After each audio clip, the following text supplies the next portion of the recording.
যুবকদের সমস্ত problems solve করার জন্য আপনারা অনেক ট্র্যাক দেখাতে পারেন। আমি আমার জায়গা থেকে মাত্র 2টা সলিউশন দেবো। কয়টা ভাই?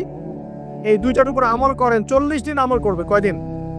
প্রেসক্রিপশন করছি, মাত্র 40 দিন। যদি 40 দিন আমল করার পরে যুব সমাজ এখান থেকে বের না হতে পারে, তারপরে আমার সাথে যোগাযোগ করেন। আমার কথা বলেন যে ভাই আপনার কথা কাজ হয় নাই, এটা বলে দেখেন। লক্ষ লক্ষ যুবকের জীবন এভাবে চেঞ্জ হয়েছে, লক্ষ লক্ষ, একটা দুইটা না। ইনশাল্লাহ আপনারটাও হবে। লক্ষ লক্ষ যুবকের জীবন পরিবর্তন হয়েছে এবং এমন এমন জায়গায় গিয়ে এই কথাগুলো পড়ছে, আমিও জানি না কোথায় গিয়ে কথাগুলো পড়ছে। আমি জাস্ট 2টা সলিউশন বলবো, অনেক বেশি কথা বলবো না। প্রিয় যুবক ভাই, আপনার সলিউশন এই বেকারত্ব, মাদক, মেয়ের প্রতি আসক্তি, হতাশা, চাকরি না পাওয়া, এই যে ব্যাপারগুলো, পারিবারিক চাপ, তারপরে আপনি মাঝে মাঝে হয়তো একটু এগ্রেসিভলি একটু গুন্ডাগার্দি করছেন, নাউজুবিল্লাহ, এই যে প্রবলেমসগুলো, এগুলো সলভ আপনাকে 2টো জিনিস করবে। এক, আপনি জাস্ট 5টা ওয়াক্ত নামাজ জামাতে পড়ার চেষ্টা করেন। একটা 5 ওয়াক্ত মানে 5 ওয়াক্তই, মানে আপনাকে ফজরে উঠতে হবে, এশার নামাজও পড়তে হবে। ফজরে উঠতে হলে যদি আপনাকে সারাটা জেগে থাকতে হয় তাহলে জেগে থাকবেন, যদি আর্লি ঘুমাতে হয় তাহলে আর্লি ঘুমাবেন। 2টা সলিউশন। মানে এখন তো অনেকেই রাত চলে যায় 3টা, 3:30, 4টা পর্যন্ত জেগে থাকে, কারণ এখন তো দিন রাত হয়ে গেছে, রাত দিন হয়ে গেছে, তাই না? এটা ক্ষেত্র বিশেষে জায়েজ হতে পারে, কিন্তু সবসময় এটা করা যাবে না। যেমন রমজান মাস, দেখা যায় রাতের বেলা অনেকে ইবাদত করে না, একবারে ফজরের নামাজ পড়ে হয়তো জিকির আজকার তেলাওয়াত করে মানুষ ঘুমায়, এটা আলাদা বিষয়, কিন্তু সারা জীবন তো এই কাজটা করা যাবে না। যাবে তো আর্লি ঘুমানোর চেষ্টা করা ভালো। যদি না পারেন, যদি আপনার রাত জাগতেই হয়, তাহলে ফজরের নামাজটা পড়ে অ্যাটলিস্ট ঘুমাবেন, ঠিক আছে? 1 নাম্বার 5 ওয়াক্ত নামাজ জামাতে, যদি জামাত না পান বাসায়, যদি জামাত না পান তাহলে পরবর্তীতে কাউকে নিয়ে জামাত করে নেবেন। একবারই পান নাই, ঘুমিয়েছিলেন, কোনো সফরে ছিলেন ইত্যাদি, আপনি একা হলেও পড়ে নেবেন। 5 ওয়াক্ত নামাজ ছাড়বেন না, ওয়াদা করেন আজকে 5 ওয়াক্ত নামাজ কেউ ছাড়বেন না, ওয়াদা করেন। আল্লাহ পাক কবুল করুন, বলি আমিন। এই নামাজ, ইন্না সালাতা তানহা আনিল ফাহশাই ওয়াল মুনকার, আল্লাহ পাক নিজে বলেছেন এই নামাজ সমস্ত পাপের কাছ থেকে তোমাকে দূরে রাখবে ইনশাআল্লাহ। ইনশাআল্লাহ। আর একটা কথা মনে রাখবেন, যে নবীর শান শওকত নিয়ে আমরা আলোচনা করেছি এবং করতে যাচ্ছি, রাসূলুল্লাহ সাল্লাল্লাহু আলাইহি ওয়াসাল্লাম মুমূর্ষ অবস্থায়, একদম মুমূর্ষ অবস্থায় উম্মতের জন্য যে নসিহতগুলো করেছেন, তার মধ্যে একটা হচ্ছে আসসালাত ওয়া মা মালাকাত আইমানুকুম, নামাজের ব্যাপারে যত্নবান হও এবং তোমাদের অধীনস্থদের ব্যাপারে যত্নবান হও। এই 2টা কথা। শেষ ওয়ার্ড মানুষ কি বলতে পারে? আপনার বাবা যখন ইন্তেকাল করেছেন, হয়তো শেষ কথা বলেছেন তোর মাকে দেখিস, ঠিক আছে, তোর বোনদেরকে দেখিস, বাবা আমার এই বিষয়গুলো আমি ছেড়ে গেলাম, তুই দেখিস। আচ্ছা, আছে না এমন? মা অনেকে চলে গেছে, মা শেষে বলেছে বাবা ছোট বোনটাকে দেখিস। আপনি লাস্ট কথাকে কত বেশি গুরুত্ব দিয়েছেন? যাদের পিতা মাতা চলে গেছে এবং শেষ সময় তারা কাছে থাকার সৌভাগ্য ছিল, তারা কিন্তু বুঝতে পারে শেষ কথার কত গুরুত্ব আছে কি নাই? গুরুত্ব আছে কি নাই? শেষ কথা মানুষ সবচেয়ে কঠিনভাবে মনে রাখে কি না? নবী সাল্লাল্লাহু আলাইহি ওয়াসাল্লাম আমাদের সবার নেতা, আমাদের নবী, আমাদের আদর্শ, আমাদের সবচেয়ে উসওয়াতুল হাসানা, যাকে আল্লাহ পাক এই পুরো রাহমাতুল লিল আলামিন হিসেবে সৃষ্টি করেছেন। উম্মতের সমস্ত কবিরা গুনাহগার মানুষের জন্য সুপারিশ করে আল্লাহর হুকুমে তাদেরকে জান্নাতে নিয়ে যাবেন ইনশাআল্লাহ। সবাই যখন নিজেকে নিয়ে ব্যস্ত থাকবে, তিনি তখন উম্মতকে নিয়ে ব্যস্ত থাকবেন ইনশাআল্লাহ। একটা হাদিসে তিনি উম্মতকে ভাইও বলে সম্বোধন করেছেন। কাশ আমি যদি আমার ভাইদেরকে দেখতে পেতাম, হাদিসে সহিহ, কাশ আমি যদি আমার ভাইদেরকে দেখতে পেতাম। সাহাবীরা বলছেন আমরা কি আপনার ভাই নই? নবীজি বলছেন না, তোমরা আমার সাহাবী। আমার ভাই তারা যারা আমার পরে আসবে, তোমাদের পরে আসবে, আমাকে না দেখেই ঈমান নিয়ে আসবে ইনশাআল্লাহ। এখানে কি আপন ভাই বোঝানো হচ্ছে? সেটা বোঝানো হচ্ছে না। এখানে বোঝানো হচ্ছে কাছের, আমার আত্মার সাথে সম্পর্ক ওদের। আমাকে না দেখেই তারা আমার প্রতি বিশ্বাস করবে ইনশাআল্লাহ। করবে কিনা? আমরা কি দেখেছি নবীকে? এই মহান ব্যক্তিত্ব জীবনের শেষের দিকে আমাদেরকে নসিহত করেছেন, আসসালাত, নামাজ ধরে রাখো। বসেন। ওয়া মা মালাকাত আইমানুকুম, এবং তোমাদের অধীনস্থদের ব্যাপারে সতর্ক থাকা। অধীনস্থ মানে কি বলেন দেখি? আপনার স্ত্রী আপনার অধীনে থাকে? সন্তান-সন্ততি অধীনে থাকে না? থাকে। কোনো ক্ষেত্রে পিতা মাতাও কি আমাদের অধীনে থাকে না? মানে আমরা আর্ন করতে পারি, পিতা মাতা আর্ন করতে পারেন, উপার্জন করতে পারে না, কিন্তু আমাদেরকে চালানো লাগে না আপনাদেরকে অনেক সময়, হয় কি না? অধীনস্থ মানে আপনার আন্ডারে যে মানুষরা আছে এই মানুষদের ব্যাপারে, তাদের হকের ব্যাপারে সতর্ক থাকবে। কে বলেছেন এটা? আচ্ছা, এখান থেকে নামাজের গুরুত্ব বুঝতে পারলাম কি? যুব সমাজের সলিউশন 1 নাম্বার, 5 ওয়াক্ত নামাজ জামাতে পড়ার চেষ্টা করবেন, আল্লাহ পাক তৌফিক ইনায়াত করুন বলে আমি। 2 নাম্বারটা হচ্ছে আমার সামনে একটা কিতাব আছে, কিতাবটার নাম কি? সবাই পড়তে জানি ইনশাআল্লাহ? কারা কারা পড়তে জানেন না অনেস্টলি হাত তুলেন দেখুন। জানেন না? আপনারাই জানেন না? আচ্ছা ঠিক আছে, বসেন, শরমের কিছু নাই। যারা জানেন না ওয়াদা করেন যে আগামী রমজান মাসে, এই রমজান মাসের মধ্যেই কোরআন তিলাওয়াত করা শিখবো ইনশাআল্লাহ। বাঙালি একটা আবেগী জাতি। ওই যে বলি ইস্যু পাগল, মাঝে মাঝে ট্রল করে আর মাঝে মাঝে আবেগে ভাসে। আমাকে বলেন দেখি, আল কোরআনের আলো ঘরে ঘরে জ্বালো, এই স্লোগান তুললেই বাংলার জমিনে একদম ইসলাম কায়েম হয়ে যাবে? কখন ইসলাম কায়েম হবে? যখন আল কোরআনের আলো ঘরে ঘরে জ্বলবে। কখন? যখন প্রত্যেকটা ঘরে ঘরে একটা করে কোরআনওয়ালা মানুষ থাকবে। প্রত্যেক ঘরে ঘরে কি একটা করে হাফেজ আছে? তৈরি করার চ্যালেঞ্জ গ্রহণ করতে হবে। বাংলার প্রতি ঘরে ঘরে একটা করে হাফেজ তৈরি হবে ইনশাআল্লাহ। এটা করলে কি আপনাকে সরকার বাধা দিবে? আপনার নিয়াত করে যদি আপনি সন্তানকে হাফেজ বানান, কেউ বাধা দিবে? কেউ চাপ দিবে? আমরা তো চতুর মুসলিম। কেমন চতুর মুসলিম? আমরা আমাদের সন্তানদের মধ্যে যারা বেশি ট্যালেন্টেড ওদেরকে দিব আগে জেনারেল লাইনে, আর যার একটু মাথা কম তাকে আমরা পাঠাই দিই মাদ্রাসায়, পাঠাই দিই যে আবাসিকে রেখে দিই, থাকতে এখানে, ওকে এখানে পিটাই সোজা করুন। আপনাদের কি মনে হয় যে কোরআন সুন্নাহর জ্ঞানটা অর্জন করার জন্য মাথায় হিলুর দরকার নাই? এমনটা মনে হয়? কোরআন এবং সুন্নাহর জ্ঞান অর্জন করতে সবচেয়ে বেশি প্রজ্ঞা লাগে, সবচেয়ে বেশি মাথা কাটাতে হয়। সবচেয়ে ট্যালেন্টেড ছেলেটাকে দেওয়া লাগতো কোরআন। আমরা উল্টা চলি। এই কারণে দেখা যায় যে কোরআন সুন্নাহ হাতে নিয়েও আমরা এখন ওয়ার্ল্ড অ্যাফেয়ার্সকে ডিল করতে পারছি না, আমরা ওয়ার্ল্ডকে চ্যালেঞ্জ করতে পারছি না। কেন? আল্লাহ রাব্বুল আলামিন আমাদের সবাইকে কোরআন শেখার তৌফিক দান করুন। আল কোরআনের আলো ঘরে ঘরে জ্বলবে তখনই যখন ইনশাআল্লাহ তাআলা আপনাদের প্রত্যেকের ঘরে একটা করে কোরআনওয়ালা মানুষ তৈরি হবে। পারা যাবে তো ইনশাআল্লাহ? নাকি কোরআন সুন্নাহ খালি আলেম ওলামাদের চর্চা করেই হবে? আপনাদের পড়ারও দরকার নাই, জানারও দরকার নাই, বোঝারও দরকার নাই। এখনটা ব্যাপারটা কেমন? কোরআন কি শুধু আল্লাহ পাক আলেমদের জন্য পাঠিয়েছে, নাকি শুধু মুসলিমদের জন্য পাঠিয়েছে, না পুরো মানব জাতির জন্য? পুরো মানব জাতির জন্য আল্লাহ কোরআন পাঠিয়েছে। ওয়াদা করা যাবে ইনশাআল্লাহ যুব সমাজ? ইনশাআল্লাহ আমরা কোরআন তেলাওয়াত তো শিখবই, অর্থ বুঝবো ইনশাআল্লাহ। রাজি আছি ইনশাআল্লাহ? এই রমজান মাসে আল কোরআন 1 খতম দিবেন ইনশাআল্লাহ। প্রত্যেকদিন 1 পারা করে তেলাওয়াত করার চেষ্টা করবেন, আল্লাহ তৌফিক দান করুন। আর যারা আমরা তেলাওয়াত করতে পারি আমরা চেষ্টা করব আলিফ লাম মিম থেকে একদম মিনাল জিন্নাতি ওয়ান নাস পর্যন্ত অর্থ সহ পড়ার জন্য। পারবো তো ইনশাআল্লাহ? আল্লাহ তৌফিক দান করুন বলি আমিন। যেটা বলছিলাম, আইয়ামে জাহিলিয়াতে এই প্রবলেমসগুলো ছিল, আপনাকে আমি আস্তে আস্তে এখন মেরাজের দিকে নিয়ে যাচ্ছি। আইয়ামে জাহিলিয়াতে প্রবলেমস কি বললাম? 1 নাম্বার কি ছিল ভাই? শিরকের পাপ। 2 নাম্বার বলেন আমার সাথে, রিবা মানে সুদ। 3 নাম্বার মাদক, যেটা আমাদের সমাজে আছে কি নাই? 4 নাম্বার হচ্ছে মেয়েদের অবমাননা।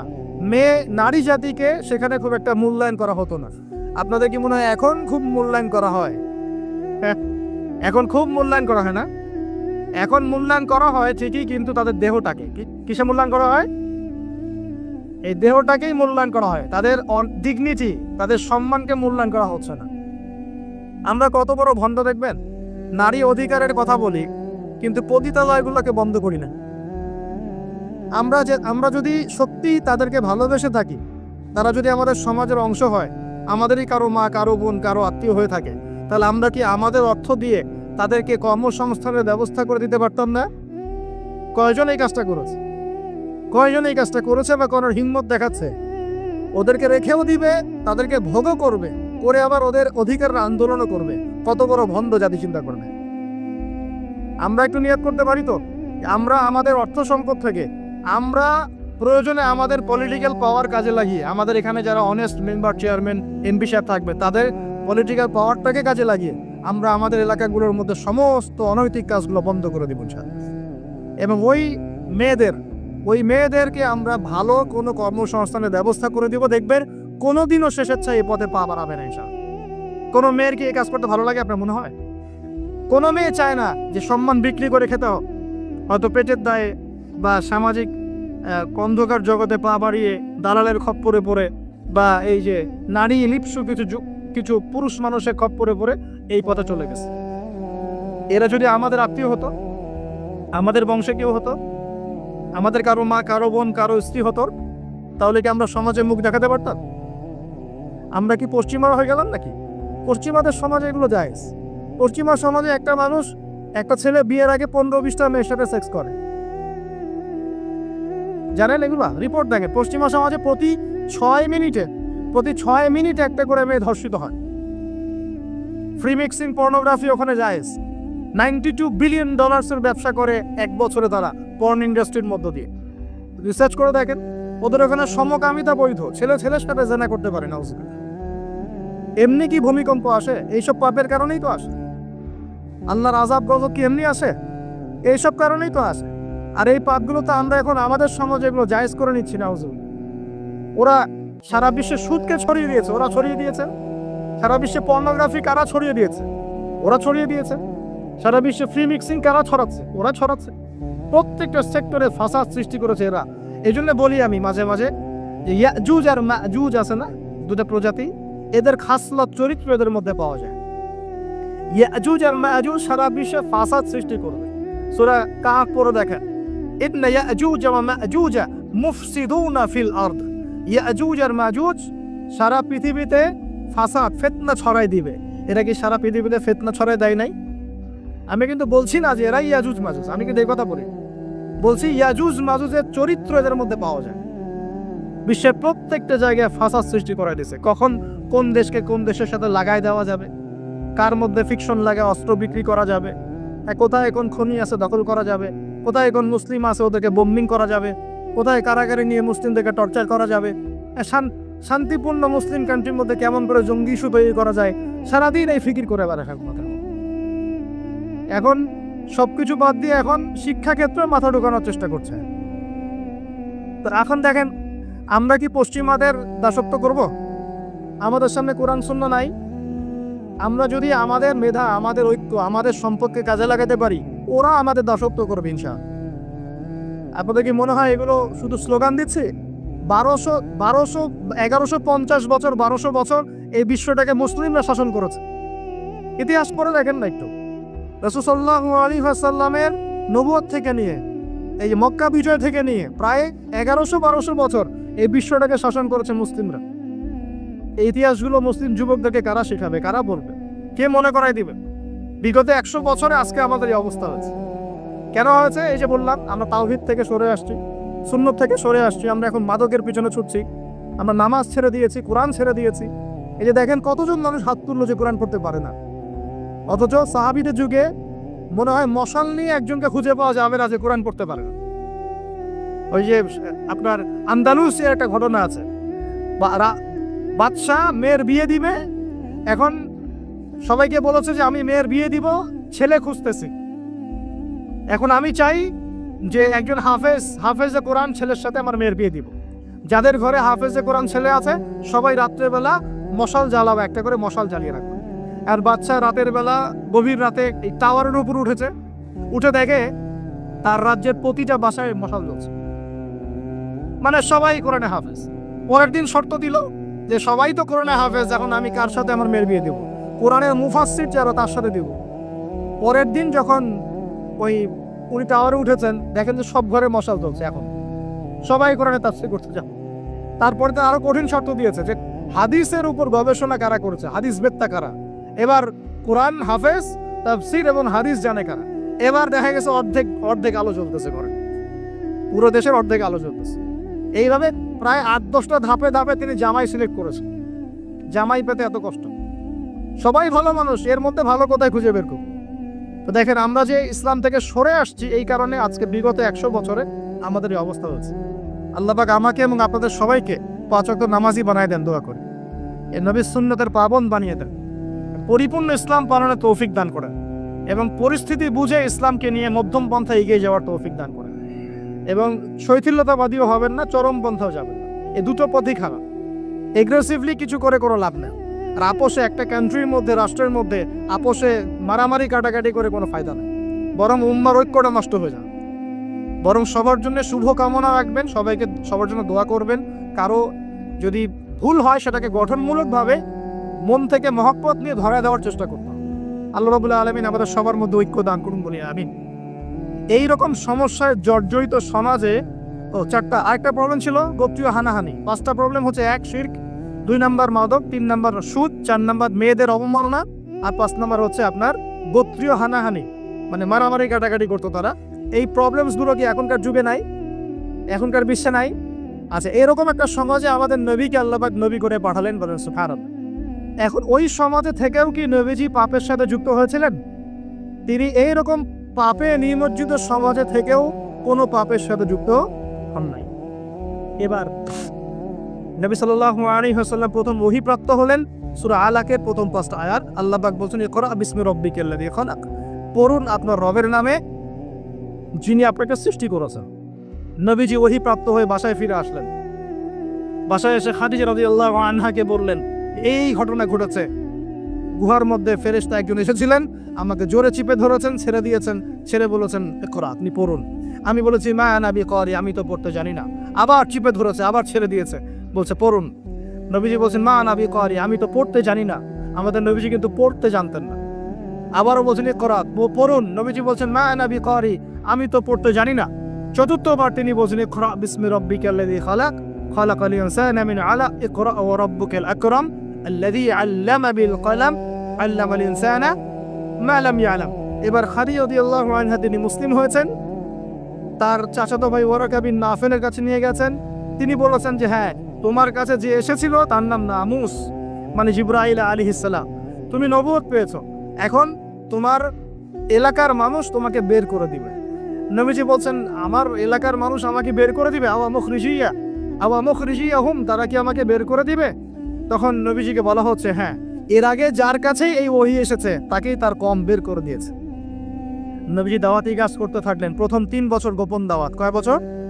প্রথম 3 বছর গোপনে দাওয়াত। এই 3 বছরে তৈরি হয়েছে আবু বকর সিদ্দিক, আপনার উসমান বিন আফফান, আব্দুর রহমান বিন আউফ, তালহা বিন উবাইদুল্লাহ, জুবাই বিন আওয়াম, হ্যাঁ, এই যে যায়েদ ইবনে হারাসা, বেলাল আল হাবাশি, এরকম সাহাবী, আব্দুল্লাহ বিন মাসউদ, জাফর ইবনে আবি তালেব, আলী ইবনে আবি তালেব, এমন প্রায় 40 থেকে 80 জন সাহাবী ইসলাম কবুল করেছেন, বলেন আলহামদুলিল্লাহ। এরপর 4র্থ বছর থেকে প্রকাশ্যে দাওয়াত দেওয়া শুরু হলো।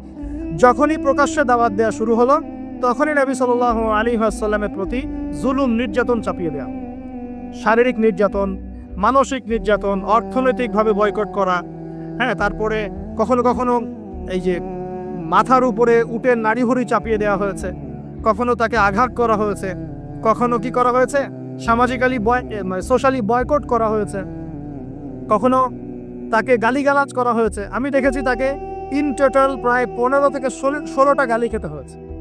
আমাদের নবীজিকে, যার সামনেও কোনো গোনা নাই, পিছনেও কোনো গোনা নাই, এই ব্যক্তিকে জীবনে প্রায় 15 থেকে 16টা গালি খেতে হয়েছে। মানুষ তাকে বলেছে কাযযাব, মিথ্যাবাদী, মহামিথ্যাবাদী, সাহের, জাদুকর, ফারিকুল জামাআ, ঐক্য বিনষ্টকারী, হ্যাঁ, মাজনুন, পাগল, জিনগ্রস্ত ইত্যাদি মানুষ তাকে এসব কথা বলেছে। আমাদের নবীজিকে মানুষ এই কথা বলেছে। এখন আমাদের সমাজে একটা প্রচলন ঘটেছে, সে খারাপ না হলে কি মানুষ এমনি খারাপ বলে? এরকম আছে না? খারাপ না হলে কি এমনি জুলুম আসে? এরকম বিশ্বাস আমাদের মধ্যে আছে। আমাদের নবীজিকে হকের উপর থাকার পরেও জীবনে প্রায় 15 থেকে 16টা গালি খেতে হয়েছে। তারপরে আমি স্টাডি করে দেখেছি, তাকে জীবনে প্রায় 14 থেকে 15 বার মানুষ হত্যা করার চেষ্টা করেছে। কতবার? 14 থেকে 15 বার। এমনকি মক্কা বিজয়ের দিন যখন তিনি কাবা ঘর তাওয়াফ করছিলেন, ওই সময় একজন ব্যক্তি ভিতরে ছুরি নিয়ে এসে তাকে মারার চেষ্টা করেছে। কি বলবেন? এখন নবী সাল্লাল্লাহু আলাইহি ওয়াসাল্লামের চেয়ে ভদ্র কোনো মানুষ আছে? নম্র হিতাকাঙ্ক্ষী কোনো মানুষ আছে? উত্তম চরিত্রের কেউ আছে? তাহলে তার জীবনে এমন কেন হয়? উত্তর, যখন আপনি পরিপূর্ণ হকের উপর থাকবেন, তখন আপনাকে চতুর্দিক থেকে বাধা পেতে হবে। আপনার পরিবার থেকে বাধা আসবে, আপনার বন্ধু মহল থেকে বাধা আসবে, আপনার কোনো সময় দেখা যাবে স্ত্রী শত্রু হয়ে যাচ্ছে, সন্তান শত্রু হয়ে যাচ্ছে, হ্যাঁ, সমাজে আপনি চলতে যাচ্ছেন, সমাজের মানুষ আপনাকে সেভাবে গ্রহণ করছে না, আপনি আনসোশাল হয়ে যাচ্ছেন, অনেক সমস্যা হতে পারে। তবে এরপরেও কি হক ছেড়ে দেওয়া যাবে? আল্লাহ পাক সবাইকে হকের উপর থাকে তৌফিক দান করুন। এখন এইভাবে চলতে চলতে এক পর্যায়ে নির্যাতনের মাত্রা এত বেশি হলো যে সাহাবীরা নবীর কাছে এসে বলছেন, ইয়া রাসূলুল্লাহ, তাদের প্রতি বদদোয়া করেন যাতে আল্লাহ তাদেরকে ধ্বংস করে দেন। তখন নবীজি বলছেন, দেখো তোমরা খুব তাড়াহুড়া করছো, আমি তোমাদেরকে জানিয়ে দিচ্ছি আল্লাহ পাক এই দিন ইসলামকে মাশরিক মাগরিব পর্যন্ত পৌঁছে দিবেন।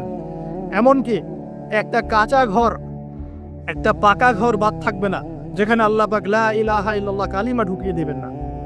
একমাত্র আল্লাহ ছাড়া এই পৃথিবীতে এবং পরকালে আমাদের আপন বলে কেউ নাই।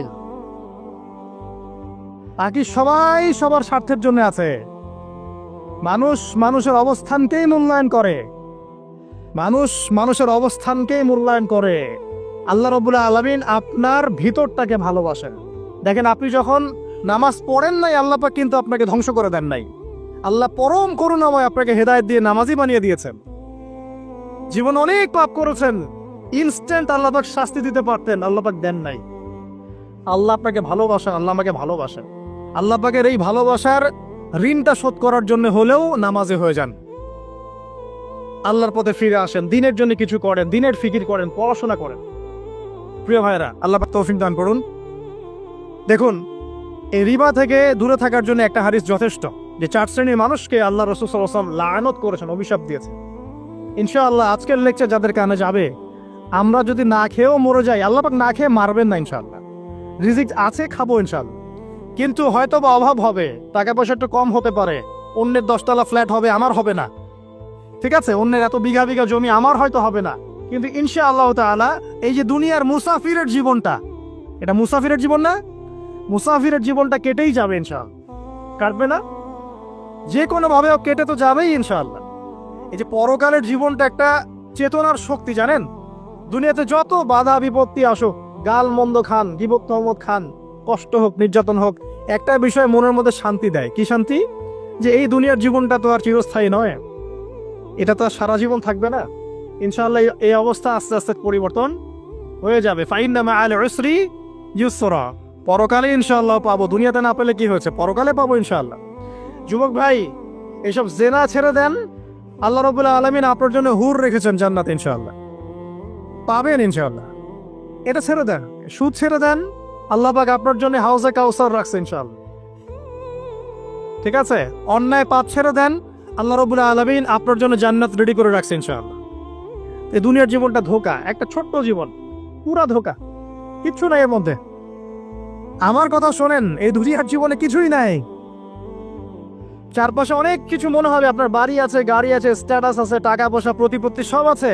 আদতে আপনি একা, আদতে আপনাকে একাই কবরে যাওয়া লাগবে, একাই আল্লাহর সাথে হিসেব নিকাশ দিতে হবে। কেউ নাই সাথে, আমাদের সাথে কেউ নাই। কিন্তু আপনি মনে করছেন যে সেলিব্রিটিজম, বড় আমি পলিটিক্যাল নেতা হয়েছি, আমাকে সবাই চেনে, আমি ইকোনমিক সেক্টরে লিড দেই, রাষ্ট্রকে লিড দেই, আমি ধর্মতাত্ত্বিক ক্ষেত্রে লিড দেই, আমাকে দেখলে মানুষ বাহবা দেয়, ইত্যাদি ইত্যাদি।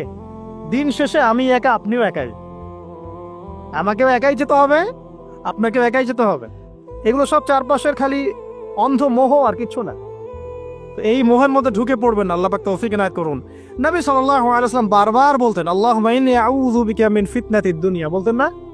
হে আল্লাহ, আমি এই দুনিয়ার ফিতনা থেকে তোমার কাছে আশ্রয় প্রার্থনা করছি। ওয়া ইন্নী আউযু বিকা মিন ফিতনাতিন নিসা, আমি মহিলাদের ফিতনা থেকেও আশ্রয় প্রার্থনা করছি। আরো দোয়া করতেন, আল্লাহুম্মা ইন্নী আউযু বিকা মিন আযাবিল কবর, হে আল্লাহ, আমি কবরের আযাব থেকে আশ্রয় প্রার্থনা করছি। ওয়া আযাবি জাহান্নাম, জাহান্নামের আযাব থেকে আশ্রয় প্রার্থনা করছি। ওয়া মিন ফিতনাতিল মাহইয়া ওয়াল মামাত, জীবন মৃত্যুর ফিতনা থেকে আশ্রয় প্রার্থনা করছি। সামনে আসি তো রিবার বিষয়টা বলছিলাম। আইয়ামে জাহিলিয়াতের যে সেই রিবা এখনকার বিশ্বে আছে কি নাই বলেন? ওই সময় না হয় মক্কায় ছিল, এখন কি সারা বিশ্বব্যাপী নাই?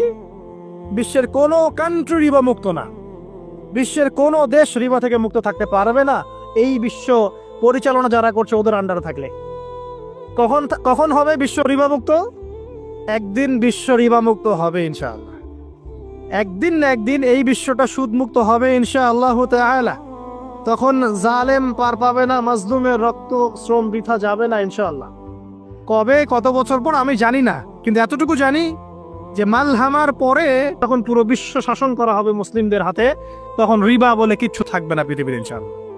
তার আগ পর্যন্ত এই অবস্থা সলভ হবে কিনা আমরা জানি না, হতেও পারে নাও হতে পারে, তবে ওই সময় যে হবে নিশ্চিত ইনশাআল্লাহ। আসুন, আইয়ামে জাহিলিয়াতের আরেকটা বড় পাপ ছিল যে এক ভাই বলেছেন, সেটা হচ্ছে নারীর অবমাননা। কে বলেছে কথাটা? সামনে একজন। হ্যাঁ, আইয়ামে জাহিলিয়াতের অন্যতম একটা সেরা পাপ ছিল কি? নারীর অবমাননা। এটা নিয়ে কি বলতে হবে? এখন ধর্মের মধ্যেও আমরা নারীদেরকে অবমাননা করছি। বহু নামাজি ব্যক্তি আছে আমাদের মধ্যে, দেখবেন বোনের সম্পত্তি দেয় নাই। মেয়েকে শিক্ষিত করতে চাচ্ছেন না। কেন চাচ্ছেন না? ওর কি অধিকার নাই শিক্ষার? আপনি কি জানেন যে আয়েশা রাদিয়াল্লাহু আনহার কাছে বহু সাহাবী হাদিসের তালিম নিয়েছেন?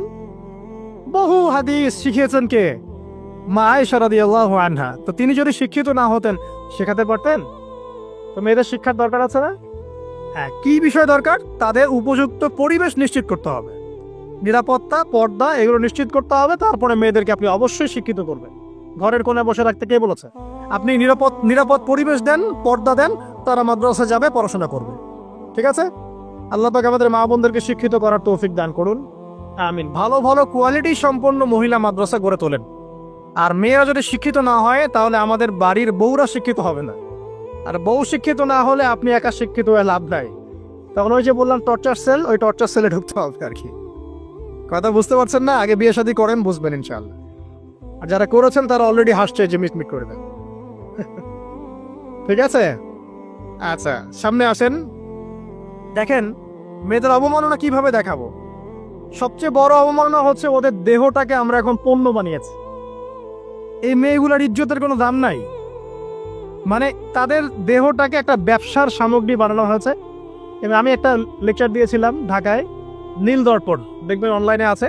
ওখানে আমি স্ট্যাটিস্টিক দেখিয়েছি যে সারা বিশ্বে এই যে আমেরিকায় শুধুমাত্র $12 বিলিয়ন ব্যবসা করে। এটা একটা ব্যবসা, একটা ইন্ডাস্ট্রি। যেমন ফিল্ম ইন্ডাস্ট্রি আছে, তারপরে গানের ইন্ডাস্ট্রি আছে না? এখানে সবাই অ্যাক্টর অ্যাক্ট্রেস, এরা হচ্ছে অভিনেতা অভিনেত্রী। এখানে যা দেখানো হয় এগুলো কিন্তু রিয়েল না, বাস্তব না, সব ফেক। বুঝতে পারছেন না কথা? এগুলো অভিনয়, এগুলো ফেক। এবং এটা একটা ইন্ডাস্ট্রি, এর মধ্য দিয়ে মেয়েদের দেহটাকে পণ্য বানিয়ে সারা বিশ্বে ব্যবসা করছে। এবং এর একটা অন্যতম উদ্দেশ্য হচ্ছে মুসলিম যুবকদের ঈমান যেন নষ্ট করা যায়। কারণ মুসলিম যুবকদের ঈমান চলে গেলে তারা নিশ্চিন্ত, ওদের পথে আর কেউ বাধা নাই। কারণ ওদের এই জুলুমের পথে বাধা যদি কেউ দিতে পারে, তাহলে কারা দিবে? মুসলিমরা। আর মুসলিমদের মধ্যে সবচেয়ে শৌর্য বীর্য কাদের মধ্যে থাকে? যুবকদের মধ্যে। তো যুবকদের ঈমান যদি চলে যায়, তাহলে এদের আর কোনো সমস্যা নেই। তো এই বিষয়টা খেয়াল করবেন যে এটা একটা ইন্ডাস্ট্রি। সো এখানে আমরা মেয়েদের দেহটাকে আমরা কি বানিয়েছি? পণ্য বানিয়ে দিয়েছি। আর এখন তো চলছে কাপড় খোলার সংস্কৃতি। প্রত্যেকটা সেক্টরে আপনি গিয়ে দেখবেন মেয়েদের ইজ্জত, সম্মান, আব্রুটাকে উন্মুক্ত করে এটাকে দিয়ে আমরা বিজনেস করছি আর কি। এটা একটা বিজনেস। তো এখানে সমাধান কি? সমাধান আয়েশা রাদিয়াল্লাহু আনহা। সমাধান কে? সমাধান ফাতিমা রাদিয়াল্লাহু আনহা। সমাধান কে? সমাধান খাদিজা রাদিয়াল্লাহু আনহা। আমাদের মা, আমাদের বোন, আমাদের স্ত্রীদেরকে তাদের মতো করে মানুষ করতে হবে, গড়ে তুলতে হবে ইনশাআল্লাহ। দেখবেন নারীর সত্যিকারের সম্মান নিশ্চিত হবে ইনশাআল্লাহ। ইসলাম কি কখনো বলেছে যে মেয়েরা কাজ করতে পারবে না, পড়াশোনা করতে পারবে না ইত্যাদি? এই নাস্তিকরা তো ঠুনকো যুক্তি দিয়ে আক্রমণ করে। কে বলেছে সমস্যা? এমন ইসলামিক স্টেট আছে যেখানে একটা স্টুডিও, মনে করে স্টুডিও, ছবি তোলা হয় কথার কথা, সেখানে সব কর্মী মহিলা, কোনো পুরুষ নাই। একটা মাদ্রাসা, সমস্ত কর্মী মহিলা, কোনো পুরুষ নাই। একটা স্কুল, সবাই মহিলা, কোনো পুরুষ নাই। ওখানে মেয়েরাই পড়ে, মেয়েরাই শেখায়। জায়েজ না জায়েজ বলেন? একটা নিরাপদ পরিবেশে যদি মেয়েরাই মেয়েদের দায়িত্ব নিয়ে পড়াশোনা করায়, ব্যবসা করে, অন্য কিছু করে, জায়েজ না জায়েজ? তাহলে পরিবেশ নিশ্চিত করাটা হচ্ছে চ্যালেঞ্জ। ইসলাম বলছে না যে আপনি তাকে একদম অজ্ঞ করে রেখে ঘরের কোণে ফেলায় রেখে দেন, তাকে আপনি পড়াশোনাও শেখাবেন না, সম্পত্তির অধিকারও দিবেন না, কিছুই না। এইগুলো ইসলাম কখনো বলেনি। বলেছে? আরে বোকা মানুষ! রাসূলুল্লাহ সাল্লাল্লাহু আলাইহি ওয়াসাল্লামের সময় তো মহিলা সাহাবীরা উহুদের যুদ্ধও করেছে। কি শুনলেন? রাসূল সাল্লাল্লাহু আলাইহি ওয়াসাল্লামের সময় মহিলা সাহাবী উহুদের যুদ্ধও করেছে। উহুদের যুদ্ধের নাম শুনেছেন? ওখানে মহিলা সাহাবীও ছিল তীরন্দাজ। তাহলে মহিলারা কি করে না এই নবীর যুগে? আর খাদিজা রাদিয়াল্লাহু আনহা যত বড় ব্যবসায়ী ছিলেন, এখন এত বড় ব্যবসায়ী পাবেন? কোনো মেয়ে আছে এত বড় ব্যবসায়ী? উসমান রাদিয়াল্লাহু আনহু যত বড় বিজনেসম্যান ছিলেন, এখন এত বড় বিজনেসম্যান আছে? তো কি ছিল না সেই স্বর্ণযুগে? ওই স্বর্ণযুগের সুন্নতি আমাদেরকে আমল করতে হবে। আল্লাহ পাক তৌফিক এনায়েত করুন, আমিন। প্রিয় মা ও বোনেরা, পর্দা ছাড়বেন না। আপনাদের জন্য 4টা কাজ: স্বামীর আনুগত্য করা, লজ্জাস্থানের হেফাজত করা, আপনার 5 ওয়াক্ত সালাত ঠিকঠাক মতো আদায় করা এবং রমজান মাসে সাওম রাখা। নবীজি বলেছেন সাল্লাল্লাহু আলাইহি ওয়াসাল্লাম, জান্নাতের যে কোনো দরজা দিয়ে ইচ্ছা আপনি প্রবেশ করতে পারবেন। আপনার জন্য সহজ। আর স্বামীর আনুগত্য বলতে আমি বুঝাইনি স্বামীর দাসত্ব করতে হবে, এটা বলিনি। এখনকার কিছু ফ্যামিলিস্ট মেয়ে আছে, ওরা আনুগত্য শব্দ মনে হয় যে দাসত্ব মনে হয়। আনুগত্য দাসত্ব এক জিনিস না। আনুগত্য কি? স্বামী কোরআন সুন্নাহর অনুকূলে কোনো কথা বলেছে, আপনি মানবেন। স্বামী বলছে পর্দা করো, তোমাকে ভালোবেসে বলছি তুমি পর্দা করো, তুমি আমার অনেক প্রিয় একজন মানুষ, তুমি বেপর্দায় বাইরে যাবা, লোকজন দেখবে, কেমন হয়? ঠিক আছে, তোমাকে তো আমি বিয়ে করেছি, তুমি আমার, মানুষ তোমাকে দেখবে কেন? ঠিক আছে, তো এখন স্বামী ভালো কথা বলেছে, আপনি শুনলেন, এটা আনুগত্য। আর ওই স্বামী যদি বলে আসো তো আমার কলিগরা এসেছে, ওকে খাবার সার্ভ করতে হবে, আসো খাবারটা পরিবেশন করো, এখন আপনি বেপর্দা হয়ে আপনার স্বামীর কলিগের সামনে খাবার পরিবেশন করতে শুরু করলেন, এটা কি আনুগত্য করতে হবে? এটা তখন আপনি আনুগত্য করবেন না। সিম্পল, কোরআন সুন্নাহর অনুগত কাজে আপনি স্বামীর আনুগত্য করবেন, বিপরীতে গেলে আপনি করবেন না। স্বামীর আনুগত্য মানে স্বামীর দাসত্ব নয়। আর এই হাদিসটা আপনি কেন ভুলে যান যে আল্লাহ রাসূল সাল্লাল্লাহু আলাইহি ওয়াসাল্লাম বলেছেন, আল্লাহ ছাড়া যদি কাউকে সেজদা করা যেত, সম্মান বুঝাচ্ছেন, আল্লাহ ছাড়া যদি কাউকে সেজদা করা জায়েজ হতো, আমি মেয়েদেরকে বলতাম যেন স্বামীকে সেজদা করে। কেন? কারণ আপনাকে রেসপন্সিবিলিটি, আপনার খাবার, আপনার ফুড, আপনার শেল্টার, আপনার মানে পুরো দায় দায়িত্ব নিজের হাড় ভাঙা পরিশ্রম দিয়ে, জীবনের ঝুঁকি নিয়ে স্বামী আপনার জন্য করে। সে আপনার সম্মান পাওয়ার যোগ্য তো? সে কি আপনার সম্মান পাওয়ার যোগ্য নয়? আপনি যদি সম্মানের হক আদায় না করতে পারেন তাহলে আপনি অকৃতজ্ঞ। আর অকৃতজ্ঞ মেয়ে কখনো জান্নাতে যাবে? একটা হাদিসে আছে, বেশিরভাগ মেয়ে জাহান্নামে যাওয়ার অন্যতম কারণ হচ্ছে তারা স্বামীর সাথে কুফরি করে। কি করে? মানে সারা জীবন স্বামী ভালোবেসে যায়, ভরণ পোষণ দিয়ে যায়, সব চাহিদা পূরণ করে যায়, একদিন দেখবেন কথা কাটাকাটি হয়েছে, ওই দিন বলে বসবে যে তোমার কাছে আমি কিচ্ছু পাই নাই সারা জীবন। এই যে কুফরি, এই কারণে তারা জাহান্নামে যেতে পারে বেশি। আল্লাহ হেফাজত করুন। আর আরেকটা কারণ হচ্ছে যে বেপর্দা। আপনাকে 4টা মূলনীতি ফলো করতে হবে। 1, এমন কোনো পোশাক পরবেন না যে পোশাকটা আটো সাটো, যেটা পরলে আপনার গায়ের কাঠামো বোঝা যায়। এটা বোরখা হলেও পরা যাবে না। আমি কি বুঝাতে পারছি? ডিজিটাল বোরখা দেখেন নাই? দেখছেন? মাশাআল্লাহ। আর কারা কারা দেখছেন? এদিকে চোখ বেশি যায় না? আচ্ছা, এমনি দেখা যায়, চোখ দিতে হয় না, এমনি দেখা যায়। ডিজিটাল বোরখা চলবে না, ডিজিটাল বোরখা চলবে না। আমার মত, এটা আমি মত দিচ্ছি, আমি আল্লাহর রাস্তায় সময় দিয়েছি অনেকদিন, এবং এখানে যে পর্দাটা শেখানো হয় এরকম পর্দা আমি অন্য কোথাও দেখি নাই। এত চমৎকার পর্দা শেখানো হয়। কারা কারা সময় লাগিয়েছেন? 3 দিন 7 দিন সময় দিয়েছেন কারা কারা? বেশিরভাগই দেন নাই। সমস্যা নাই, দিতে হবে, আমি বাধ্যতামূলক বলিনি আপনাকে। বলেছি এখানে পর্দা শেখানো হয়, চমৎকার পর্দা শেখানো হয়, যে এখানে চোখটা পর্যন্ত তাদের ঢেকে রাখার তালিম দেওয়া হয়। যাই হোক, যেখানেই শেখেন অ্যাটলিস্ট পর্দাটা শিখলেই হলো। এমন পোশাক হবে না যেই পোশাকটা আটো সাটো, যেটা পরে আপনার গায়ে কাঠামো বোঝা যায়। 2 নম্বরে এমন পোশাক পরা যাবে না যেই পোশাকটা পরলে বাহির থেকে ভিতরের অঙ্গ দেখা যায়। দেখেছেন? দেখেন নাই? দেখছেন হুজুর? আচ্ছা, আপনারা তো সব দেখেন দেখি। তারপরে 3 নাম্বার, এমন পোশাক পরা যাবে না যেটা অমুসলিমদের সাথে সাদৃশ্য আছে। কথা বুঝতে পারছেন? অমুসলিমদের ধর্মীয় বিষয়ের সাথে সাদৃশ্য আছে এমন পোশাক মুসলিম মেয়েদের পরা যাবে না। এর মানে এই নয় যে অন্য ধর্মকে আপনি আক্রমণ করবেন, এটাও নয়। যে যাক ধর্ম তাদের স্বাধীনতা মতো পালন করবে। মুসলিমরা বাধা দিবে? দিবে না। মুসলিমরা দাওয়াত দিতে পারে। কি করতে পারে? দাওয়াত দিতে পারে যে ভাই, এই যে লা ইলাহা ইল্লাল্লাহর কনসেপ্ট আপনাকে বুঝাচ্ছি, আল্লাহ ছাড়া কোনো মাবুদ নাই, মুহাম্মদ সাল্লাল্লাহু আলাইহি ওয়াসাল্লাম সর্বশেষ রাসূল, এই কোরআন পড়ুন, হাদিস পড়ুন, দেখুন এটাই হচ্ছে মানবতার মুক্তির সনদ। এরপর যদি সে ইসলাম কবুল করে আলহামদুলিল্লাহ, যদি না করে এর হিসাব কে দিবে? সে নিজে দিবে। এর হিসাব কি আমাকে দেওয়া লাগবে? দেওয়া লাগবে না। তো অমুসলিমদের সাথে সাদৃশ্য আছে এমন পোশাক চলবে না।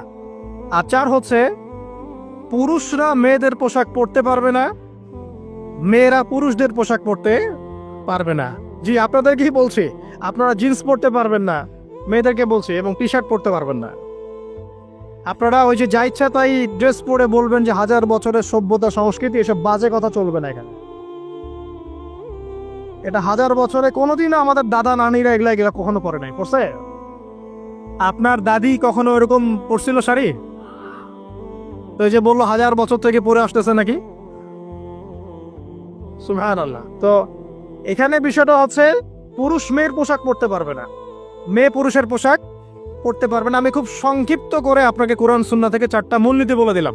এই 4টা মূলনীতি কোরআনেও আছে, হাদিসেও আছে। আসেন, এই যে নারীর অবমাননা, এই বিষয়টা আইয়ামে জাহিলিয়াতে যেমন ছিল, এখন দেখবেন আরো বড় পরিসরে এসেছে, আসে নাই? এই যে ফ্যাশন শো, দেহের প্রদর্শনী, বিভিন্ন ফিল্মস দেখবেন, ফিল্ম ইন্ডাস্ট্রিজে দেখবেন, মিউজিকে দেখবেন, পর্নে দেখবেন, মেয়েদের দেহটাকে নিয়ে ব্যবসা করা হচ্ছে। আগে তো না হয় কন্যা সন্তান হলে জীবন্ত পুঁতে ফেলতো নাকি, এখন যদি গর্ভের বাচ্চা মেয়ে জানে, অনেকে আগেই মেরে ফেলায়। বোঝেন নাই মনে হয়? অনেকে যদি জানে যে গর্ভে মেয়ে সন্তান আছে, আগেই মেরে ফেলায়। এমন অনেক দেশ আছে, আমি নাম বলছি না দেশের সঙ্গত কারণে, যে সে দেশে এরকম মেয়ে সন্তানকে এই যে খালাস করে ফেলার, নষ্ট করে ফেলার, ভ্রূণ নষ্ট করার আলাদা ক্লিনিক আছে, আলাদা হসপিটাল আছে। বলে নাউজুবিল্লাহ। তো আসলে ওই 1450 বছর আগের মানুষটা বেশি বর্বর ছিল না আমরা বেশি বর্বর? এই অধিকারের কথা বলে বলে আমরা মেয়েদের দেহটাকে নিয়ে এখন মস্করা করছে, তামাশা করছে। সবচেয়ে সেরা অধিকার কোথায় পাবে? কোরআনে পাবে, হাদিসে পাবে, ইসলামে পাবে। তার পর্দা নিশ্চিত হবে, দেহ সেফ থাকবে, তার ইজ্জত নিশ্চিত হবে, ইজ্জত সেফ থাকবে, তার সম্মান সেফ থাকবে, তাকে রাজরানীর মতো স্বামী বাসায় রাখবে, কারণ সে হচ্ছে তার কাছে সবচেয়ে মূল্যবান প্রিয় বস্তু। শুধু তাই নয়, সম্পত্তির অধিকার তাকে দিতে হবে। একজন মেয়ে তার ভাইয়ের সম্পত্তি পাবে, তার বাবার সম্পত্তি পাবে, তার স্বামীর সম্পত্তি পাবে, সব দিক থেকে সে সম্পত্তি পাবে। আর একজন ছেলে কিন্তু সব দিক থেকে সম্পত্তি পাবে না। এই বিষয়গুলো যখন এক শ্রেণীর মানুষ বোঝে না, তখন ইসলামের বিরুদ্ধে অহেতুক প্রোপাগান্ডা চালানো শুরু করে। সবচেয়ে সেরা সম্মান রক্ষার উদাহরণ দেয়া হয়েছে ইসলামে, কোরআনে এবং হাদিসে। এই কথাটা আপনাদের মা বোনদেরকে বোঝাবেন, তবে নম্রতার সাথে বোঝাবেন, কারণ উচ্চবাচ্য করলে তারা কথা শুনবে না। আর আল্লাহ রাসূল সাল্লাল্লাহু আলাইহি ওয়াসাল্লাম বলেছেন, কিছুটা বাঁকা হাত দিয়ে তাদেরকে তৈরি করা হয়েছে। যদি আপনি শক্ত করে চাপ দিতে যান তাহলে ভেঙে যাবে, আর যদি আপনি ওই অবস্থায় ছেড়ে দেন তাহলে বাঁকাই থেকে যাবে। এখানে আপনাকে হিকমা অবলম্বন করতে হবে। আল্লাহ পাক তৌফিক দান করুন। একটা বিষয় বলছিলাম, ওই যে শিরকের পাপ এখন গ্লোবালাইজেশন হয়েছে না, ওই সুদের পাপ এখন গ্লোবালাইজেশন হয়েছে না। গ্লোবালাইজেশন বোঝেন? মানে বিশ্বায়ন, পুরো বিশ্বে ছড়িয়ে পড়েছে না। আর একটা হচ্ছে এই যে মেয়েদের অবমাননা, এটা সারা বিশ্বে ছড়িয়ে পড়ে নাই। আচ্ছা, আর দুটা বলবো, এরপর বলে আমি শেষের দিকে যাচ্ছি। আসো শোনেন, কিছু কিছু বিষয় আছে যে বিষয়গুলো করার পরে এই পৃথিবীতে মানুষ বেঁচে থাকার অধিকারটা হারিয়ে ফেলে। কথা বুঝতে পারছেন না মনে হয়? কিছু কিছু পাপ আছে, এগুলো করলে পরে মানুষ এই পৃথিবীতে বেঁচে থাকার অধিকারটা হারায় ফেলে। যেমন কোনো বিবাহিত ব্যক্তি যদি জেনা করে, নাউজুবিল্লাহ, কোনো ছেলে যদি কোনো ছেলের সাথে যৌন সম্পর্ক করে, সমকামী করে, বা এটাকে যেটা গে মানে যেটা কি বলে সমকামিতা, ঠিক আছে, এই কাজ যদি কেউ করে, এই নোংরা কাজ যদি কেউ করে, কোনো মেয়ে যদি কোনো মেয়ের সাথে এরকম কোনো কাজ করে, একই পাপ। এইসব পাপ করলে পরে এই পৃথিবীতে বেঁচে থাকার অধিকারটা সে হারিয়ে ফেলে। কথা কি বুঝতে পারছেন? আচ্ছা, তখন শাস্তি হচ্ছে আল্লাহ রাব্বুল আলামিন পাথর নিক্ষেপ করে হত্যা করতে বলেছেন। কারণ হচ্ছে সে এত গর্হিত একটা কাজ করেছে যেটা এই শাস্তি পাওয়ার সম্পূর্ণ যোগ্য। এবং কওমে লূত নামে যে কওম ছিল, ওই কওমটাকে আসমানে উঠিয়ে আল্লাহ পাক পাথর বর্ষণ করে এভাবেই শেষ করে দিয়েছে। জর্ডান একটা দেশ আছে না, জর্ডানের পাশে ডেড সি নামে একটা জায়গা আছে, ডেড সি, মৃত সাগর। ওইখানে সাদুম নামে একটা গোত্র থাকতো। কোন গোত্র? সাদুম। ওই সাদুম গোত্র এরকম সমকামী ছিল। আল্লাহ রাব্বুল আলামিন লূত আলাইহিস সালামকে পাঠিয়েছিলেন, তারা হেদায়েতের বাণী শোনে নাই। আল্লাহ পাক ওদেরকে আসমানে উঠিয়ে পাথর নিক্ষেপ করে উল্টা দিকে দাফন করে দিয়েছেন। নাউজুবিল্লাহ। তো কিছু কিছু পাপ আল্লাহ পাক সহ্য করেন না, আল্লাহ পাকের আরশ কেঁপে ওঠে। এই পাপগুলো সেরকম পাপ। কথা বুঝতে পারছেন? এবং ধর্মের মাধ্যমেও মাঝে মাঝে করছি, যখন আমরা ধর্মের নামে মেয়েদের অধিকার দিচ্ছি না, অনেকেই সম্পত্তির অধিকার দিচ্ছেন না, অনেকে শিক্ষিত করছেন না, অনেকেই আরো এই যৌতুক নিচ্ছেন না, যৌতুক নিচ্ছেন না অনেকেই, যে বিয়ের সময় যৌতুক নেয়, এটা তো মেয়ের উপর, মেয়ের পিতার উপর টর্চার করা, সম্পূর্ণ হারাম, সম্পূর্ণ হারাম। তারপরে দেখবেন রিপোর্টগুলো পড়ে দেখবেন যে এই বছর 2000 কত এটা 22, এই 22-এই গভর্নমেন্ট রিপোর্ট অনুযায়ী নিবন্ধিত প্রায় 1339টা ধর্ষণের মামলা হয়েছে। তো এটা এখন অ্যাভেলেবল, যে কোনো সব জায়গায় ধর্ষণ হচ্ছে, এখন অ্যাভেলেবল। মানুষ এটাকে স্বাভাবিক মনে করছে, এখন নর্মাল, নর্মাল ধর্ষণ হতেই পারে, মানুষ এখন এমন মনে করছে। প্রত্যেক দিন পেপার খুলবেন, দেখবেন রেপের খবর, প্রত্যেক দিন খবর শুনবেন ধর্ষণের খবর। আর সব খবর তো আসে না, আসে হয়তো 10%, 20%, 30%, বেশিরভাগই আসে না। এলাকায় মোড়ে মোড়ে দেখবেন, গ্রামে গঞ্জে শহরে বন্দরে খালি ইফটিজিং, ইফটিজিং দেখবেন, খালি ইফটিজিং। মেয়েদেরকে যৌন হয়রানি করা হচ্ছে, বাসে, অটোতে, টেম্পুতে, সব জায়গায়। বাসের মধ্যে মেয়েকে রেপ করে ফেলা হচ্ছে। একটা বাচ্চা মেয়ে যে বোঝেও না যে সেক্সুয়াল বিষয়গুলো কি জিনিস, ওকেও রেপ করা হচ্ছে। এই যে মহামারী, আপনি তো বুঝতে পারছেন না যে আমরা কোন সমাজে আছি। এই সমাজে আপনার মেয়ে তো সেফ না, আমার মেয়ে তো সেফ না। আমার মেয়ে, আপনার মেয়ে ভবিষ্যৎ কি হবে, এর ভবিষ্যতের নিশ্চয়তা কে দিবে? আপনার মেয়ের ইজ্জতের ভবিষ্যতের নিশ্চয়তা কে দিবে? এই নিশ্চয়তা দেওয়ার মতো মানুষ কোথায়, নেতা কোথায়?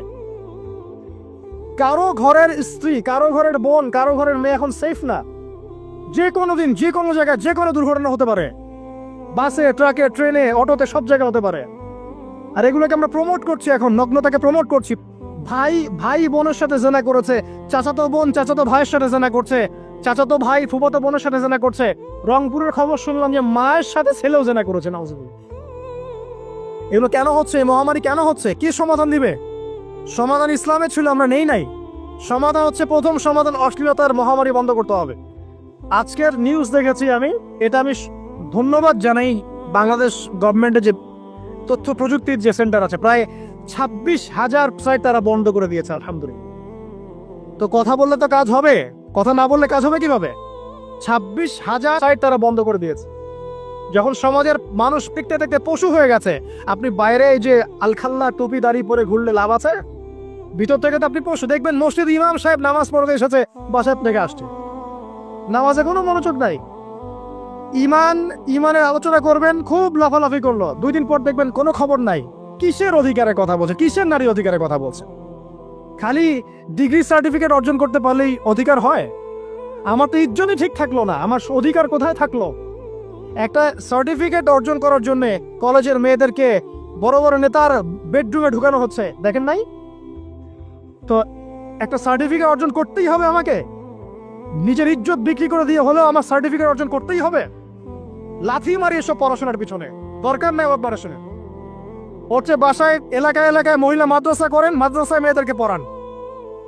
আমি খুব দুঃখের সাথে বলছি, অনেক মাদ্রাসাতেও এরকম কোন ঘটনা কিন্তু ঘটেছে, ঘটেছে না? এখানে একটা কথা আমরা পরিষ্কার করতে চাই, সেটা হলো যে পাপ পাপী, রেপ রেপি, ধর্ষণ ধর্ষণী, সে আলেম করুক আর জালেম করুক, ইমাম করুক আর জালেম করুক, ফাসেক করুক, সবাইকে সমান শাস্তি নিশ্চিত করতে হবে। আর শাস্তি হবে দৃষ্টান্তমূলক, যেন আরো 10 জন থেকে শিক্ষা নেয়। ওই যে ইসলামে আছে না হাত কেটে ফেলা, কি কারণে বলেন তো? কারণ সবাই যখন দেখবে এই যে খুঁটির সাথে বেঁধে একটা চোরের হাত কেটে ফেলা হয়েছে, এলাকার সব মানুষ দেখেছে, চুরি বাড়বে না কমবে? নিশ্চিত চুরি কমে যাবে ইনশাআল্লাহ। তো এই যে নারীর অবমাননার ওই যুগের চেয়ে এই যুগে বেশি না কম? আপনি ভালো করে আল্লাহর নূর দিয়ে দেখেন। আমি প্রথমে বলেছি, শুধু বাইরের চোখ দিয়ে দেখলে সব বুঝতে পারবেন না। আল্লাহ পাকে নূর দিয়ে দেখেন, কোরআন সুন্নাহর গভীর জ্ঞান দিয়ে দেখেন, দেখবেন ওই জাহিলিয়াতের চেয়ে 1000 গুণ বেশি জাহিলিয়াত এখনকার বিশ্বে চলছে। আল্লাহ পাক আমাদের মা বোনদের ইজ্জত হেফাজত করুন, তাদের সম্মান হেফাজত করুন। আমরা দোয়া করি আল্লাহ পাক তাদেরকে উচ্চশিক্ষায় শিক্ষিত করুন, নিরাপত্তা নিশ্চিত করুন। কেউ যদি ওদের দিকে খারাপ চোখ তুলে তাকায়, আল্লাহ পাক সেই চোখকে যেন ধ্বংস করে দেয়। আল্লাহ পাক তাদের ইজ্জতের প্রতি যদি কেউ খারাপভাবে হাত বাড়ায়, তাদের শাস্তি যেন নিশ্চিত করার তৌফিক আল্লাহ পাক আমাদেরকে দান করে। আল্লাহ পাক আমাদের মা বোনদেরকে মূল্যবান, মহামূল্যবান মনে করে আমাদেরকে হেফাজত করার তৌফিক দান করুন, আমিন। আর তাদেরকে যারা নগ্ন করতে চায়, আল্লাহ পাক এদেরকে ধ্বংস করে ছেড়ে দিন, আমিন। আল্লাহ পাক বলেছেন, যারা চায় মুমিন মুসলিমদের সমাজে অশ্লীলতা ছড়িয়ে পড়ুক, দুনিয়া এবং আখিরাত উভয় জাহানে আল্লাহ পাক এদেরকে ধ্বংস করবে ইনশাআল্লাহ। আরেকটা বলে শেষ করি, সেটা হলো, কয়টা বলেছি ভাই জাহিলিয়াত? ইমাম মুহাম্মদ বিন আব্দুল ওয়াহাব রাহিমাহুল্লাহ তার একটা বইয়ের মধ্যে 1000টা জাহিলিয়াত আছে। আমি 5টা বাছাই করেছি। কয়টা? 5টা। কয়টা বলেছি? 4টা। এক হচ্ছে কি বলেছিলাম? শিরক। আছে না নাই? রিবা এখন আছে না নাই? আর 4 নাম্বার নারীর অবমাননা। আপনাদের কি কখনো গায়ে কখনো ফোড়া হয়েছে? কার কার গায়ে ফোড়া হয়েছে বলি, হাত তুলেন। মাশাআল্লাহ।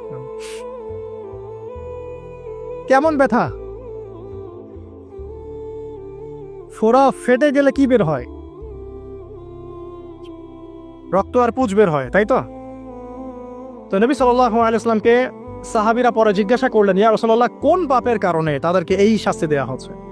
নবী করিম সাল্লাল্লাহু আলাইহি ওয়াসাল্লাম বললেন, তাদেরকে এই শাস্তি দেয়া হচ্ছে একটা পাপের কারণে, সেটা হলো মাদক দ্রব্য সেবন করা। আর ওই পানীয়টার নামও নবীজি বলে গেলেন, তার নাম হচ্ছে তিনাতুল খাবাল। কি নাম? তিনাতুল খাবাল। এই তিনাতুল খাবাল মানে জাহান্নামীদের রক্ত এবং পুঁজ, এটা খেতে দেয়া হচ্ছে দ্রব্য সেবনকারীদের জন্য। আল্লাহ রাসূল সাল্লাল্লাহু আলাইহি ওয়াসাল্লাম বলেছেন, কোনো ব্যক্তি যদি মাদক সেবন করে তার 40 দিনের নামাজ কবুল হবে না।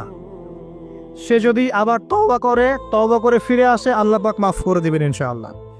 যদি আবারও মাদক খায়, আবার 40 দিনের নামাজ কবুল হবে না। তারপর যদি আবার তওবা করে, আবার আল্লাহ মাফ করে দিবেন ইনশাআল্লাহ। তারপর যদি আবার মাদক খায়, আবার 40 দিনের নামাজ কবুল হবে না। তারপর যদি আবার তওবা করে, আবার আল্লাহ মাফ করে দিবেন। তারপরে যদি আবার মাদক খায়, তখন আল্লাহ রাব্বুল আলামিন তাকে তিনাতুল খাবাল পান করাবে। প্রিয় ভাইরা, আপনারা মুসলিম না? আমরা মুসলিম না? মুসলিম যুবকদের সবচেয়ে সেরা অস্ত্র হচ্ছে ঈমান এবং নৈতিকতা। অন্যরা জাহিলিয়াতের স্রোতে ভেসে যাক, মুসলিম তরুণরা কখনো জাহিলিয়াতে যাবে না ইনশাআল্লাহ। দেখেন, আমার মতো বয়সে, আমার চেয়ে প্রায় 10 বছর বয়স আগেই তারেক বিন জিয়াদ স্পেন জয় করেছিল। আমার যে বয়স এখন চলছে 30 পার হয়ে গেছে, এর চেয়ে আরো প্রায় 10 বছর আগে মুহাম্মদ বিন কাসিম এই সিন্ধু জয় করেছিল। এখন যে ইসলাম আপনি ভোগ করছেন, এটা তাদের ফল, তাদের এই জিহাদের ফল। তো এখন আমাদের এই যে 20 বছর 30 বছরের যুব সমাজের দিকে তাকায় দেখেন, একবার তাকায় দেখেন, চেহারাগুলো একটু দেখেন, চেহারা দেখেন, এক একটা চেহারা দেখেন, চেহারায় নূর নাই, নষ্ট হয়ে গেছে, নামাজ নাই, চোখগুলো বসে যাচ্ছে, কারণ সারা রাত জেগে থাকছে। ওই যে টিকটক টিকটক টিকটক সারা রাত, হ্যাঁ সারা রাত ফোনে, সারা রাত গল্প গুজব। রাত্রেবেলা দেখবেন, রাত্রেবেলা শহর যেন জীবিত হচ্ছে। রাত্রেবেলা ক্যারাম খেলে, রাত্রে লুডো খেলে, রাত্রে এটা করে, রাত্রে সে, সারাদিন ঘুম, সারাটা দিন ঘুম। আপনি কি জানেন সারা রাত কে জেগে থাকে? সারা রাত কে ঘুমায় আর সারা দিন কে জেগে থাকে? সারা রাত জেগে থাকে কুকুর এবং সারাদিন ঘুমায় কুকুর। আর দেখবেন আপনি বিড়ালকে দেখবেন, ও কিন্তু রাত্রে ঘুম এবং দিনের বেলা সে অ্যাক্টিভ। পাখিকে দেখবেন, পাখি সন্ধ্যা হলো একদম ঘরে, যেই সূর্য ডুববে পাখি একদম ঘরে, দেখেন না? পাখি ঘরে। আর যেই ফজর হবে পাখি বের হয়ে গেল। আর আল্লাহ রাসূল সাল্লাল্লাহু আলাইহি ওয়াসাল্লাম হয়তো বা এই কারণেই, আল্লাহ ভালো জানেন, তিনি বলেছেন এমন কিছু মানুষ জান্নাতে যাবে যাদের মনটা হবে পাখির মতো। সুবহানাল্লাহ। দেখেন পাখি কি করে, একদম সন্ধ্যা হলো ঘরে ঢুকে গেল, যেই ফজর হবে একদম ফজরের আগে আগে সে বের হয়ে গেল। তো পাখির মতো হওয়ার চেষ্টা করেন, পাখির মতো লাইফস্টাইলে আসেন, এবং সে সারাদিন পরিশ্রম করে রিজিকের জন্য, করে না? আল্লাহ পাক পাখিকে রিজিক দেন কি চাকরির মধ্য দিয়ে না ব্যবসার মধ্য দিয়ে? কিভাবে সে রিজিক পায়? তাওয়াক্কুল, আল্লাহর প্রতি তাওয়াক্কুল। আর তাওয়াক্কুল করে কি সে ঘরে বসে থাকে না রিজিক সার্চ করে, রিজিক তালাশ করে? আপনিও রিজিক তালাশ করেন, আল্লাহ পাক রিজিক দিবে ইনশাআল্লাহ তাআলা। প্রিয় যুবক ভাইরা, আল্লাহর ওয়াস্তে তওবা করেন এবং গোপন পাপে লিপ্ত হবেন না। গোপন পাপে লিপ্ত হবেন না। আপনি যৌবনকে ধরে রাখেন, ইনশাআল্লাহ দেখবেন আপনি সারা জীবন এনজয় করতে পারবেন ইনশাআল্লাহ। কিন্তু যদি এখন নিজেকে শেষ করে ফেলেন, এখন নিজেকে শেষ করে ফেললে আপনি বিয়ে করলে পরেও দেখবেন আপনি পস্তাচ্ছেন। ওই যে কলিকাতা হারবালে যেতে হবে, তখন মডার্ন হারবালে দৌড় দিতে হবে। আর সব হারবাল টারবাল খেয়ে লাভ হয় না। কারণ কি? কারণ আল্লাহ প্রদত্ত যে নেয়ামত সেটা আপনি নষ্ট করে ফেলেছেন। এখন এইটা আর আপনি ক্ষতিপূরণ দিতে পারবেন। অতএব জীবনটাকে সিরিয়াসলি নেন, মুসলিম তরুণ যুবকদেরকে উদ্দেশ্যে বলছি যে আপনারা কায়িক পরিশ্রম করেন, কায়িক পরিশ্রম করেন, 5 ওয়াক্ত সালাতটা আল্লাহর ওয়াস্তে নামাজে মসজিদে এসে পড়েন। বেশি কিছু করতে বলছি না ভাই, আমার কথা শোনেন, বেশি কিছু করতে বলছি না। আল্লাহর ওয়াস্তে 5 ওয়াক্ত নামাজটা মসজিদে পড়েন, পারবেন না?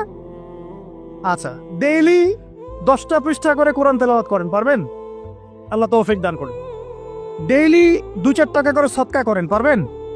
আচ্ছা, প্রত্যেক দিন কিছু দাওয়াতি কাজ করেন, আমর বিল মারুফ, সৎ কাজের আদেশ করবেন, নাহি আনিল মুনকার, অসৎ কাজে নিষেধ করবেন, পারা যাবে ইনশাআল্লাহ।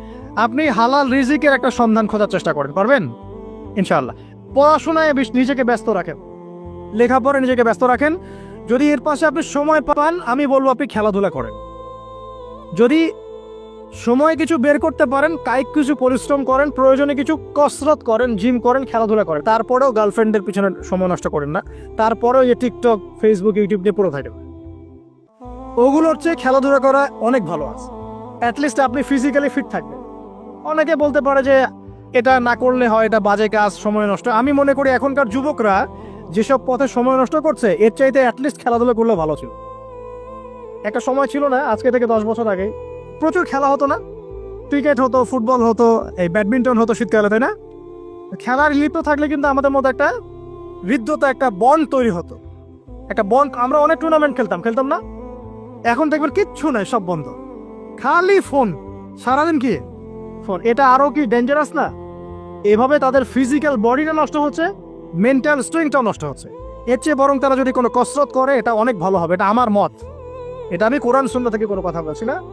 আল্লাহ পাক বোঝার তৌফিক দেখ। শেষ কথা হলো যে আইয়ামে জাহিলিয়াতের আরেকটা নির্মম বর্বরতা ছিল হচ্ছে গোত্রীয় দ্বন্দ্ব। কি ছিল? গোত্রীয় দ্বন্দ্ব। এটাই দিয়ে আমি শেষ করছি।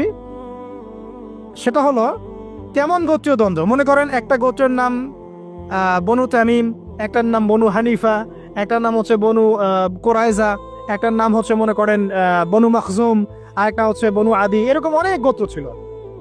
এই গোত্রগুলোর মধ্যে আপোষে দ্বন্দ্ব চলতো, খুব সামান্য কারণে তারা দীর্ঘস্থায়ী যুদ্ধ করত।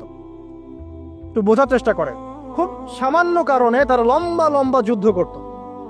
একটা উটকে কেন্দ্র করে প্রায় 80 বছর যুদ্ধ হচ্ছে। কত বছর? 80 বছর। এখন আপনাকে বলি, এই যে জাহেলিয়াতের এই যে গোত্রীয় হানাহানি, মারামারি, কাটাকাটি, এটা কি এখন সারা বিশ্বে ছড়িয়ে পড়েছে কি পড়ে নাই? আল্লাহ নূর দিয়ে দেখেন, পড়েছে কি পড়ে নাই? দেশে দেশে হানাহানি বেড়েছে না কমেছে? রাসূলুল্লাহ সাল্লাল্লাহু আলাইহি ওয়াসাল্লাম 23 বছর নবুয়তের জীবনে যতগুলো জিহাদ করেছেন এবং সারিয়া করেছেন, এতে সব মিলে হয়তো 2 থেকে 3 হাজার মানুষও মারা যায় নাই। ঠিক আছে? ভয়ঙ্কর অবস্থা। সামনে দেখেন না, গভর্নমেন্ট বলছে এখন সামনে ভয়ঙ্কর খাদ্য সংকট দেখা দিবে, কৃষিজ দিকে ফোকাস করতে বলছে এবং নিজেদের খাদ্য উৎপন্ন করার দিকে মনোযোগী হতে বলছে। এই কথাগুলো 5 বছর থেকে বলি নাই, তখন তো খারেজি হয়ে গেছিলাম। এখন এই কথাগুলো খোদ আমাদের দেশের প্রাইম মিনিস্টারও বলছেন, আলহামদুলিল্লাহ, তাকেও সেই বুঝ আল্লাহ পাক দান করেছেন। তো এই যে কথাগুলো, এগুলো কোনো অনেক গল্প কাহিনী না। যারা ওয়ার্ল্ড অ্যাফেয়ার্স বোঝেন তারা জানেন যে বিশ্ব এখন একটা ভয়ঙ্কর একটা অবস্থার সম্মুখীন হয়েছে। এটা আপনারা বুঝতে হয়তো দেরি করে ফেলছেন। আল্লাহ পাক আপনাদেরকে বোঝার তৌফিক দান করুন, আমিন। শেষ কথা বলি, ওই দ্বন্দ্বটা কিন্তু দেশ থেকে দেশ ছড়িয়েছে, যেমন ঠিক একইভাবে ধর্মের মধ্যেও ছড়িয়েছে। ধর্মের মধ্যেও আমরা কিন্তু বহু দলে ভাগ হয়ে গেছে। এমনকি মুসলিমদের মধ্যেও আমরা শততা বিভক্ত বিভিন্ন দলে আছে না? এক দল আরেক দলের লোকদেরকে সহ্য করতে পারে না, আর এক দল আরেক দলের ইমামকে সহ্য করতে পারে না। হ্যাঁ, এক সংগঠনকে সহ্য করতে পারে না। এই যে গোত্রীয় হানাহানির সুন্নত, ওই আয়ামে জাহিলিয়াতের সুন্নত, এটা এখন মুসলিমদের মধ্যেও ঢুকে পড়েছে। প্রিয় ভাইরা, দেখুন, আমি এক কথায় বোঝাতে চাইলাম যে জাহিলি যুগ আপনি যেটাকে বলছেন, আইয়ামে জাহিলিয়াত যেটাকে বলছেন, যে কারণে বলছেন, ওই কারণগুলো প্রত্যেকটা কারণ এখনকার বিশ্বে মজুদ আছে। শুধুমাত্র স্বল্প পরিসরে না, এখন বড় পরিসরে মজুদ আছে। অতএব আপনাকে যদি আইয়ামে জাহিলিয়াতুল আকবার বলে কোনো বিশ্বকে রিকগনাইজ করতে হয়, তাহলে এখনকার বিশ্বকে করতে হবে। অতএব এই ওয়ার্ল্ড অ্যাফেয়ার্সটাকে বোঝেন, জাহিলিয়াতটাকে বোঝেন। এই জাহিলিয়াত থেকে উত্তরণের জন্যে সমাধান কে দিয়েছিল বলেন? ইসলাম কি সমাধান দেয়নি? ইসলাম সমাধান দিয়েছে, কোরআন সমাধান দিয়েছে। রাসূলুল্লাহ সাল্লাল্লাহু আলাইহি ওয়াসাল্লাম 23 বছরের মধ্যেই সমস্ত জাহিলিয়াতকে দূর করে দিয়েছেন, দেন নাই? বলেন 23 বছর পর কি মক্কায় শিরক ছিল? বলেন 23 বছর পর কি মক্কায় সুদ ছিল? 23 বছর পর কি মক্কায় জেনা, এই যে আপনার ব্যভিচার, এই যে গোত্রীয় হানাহানি, নারীর অবমাননা এগুলো ছিল?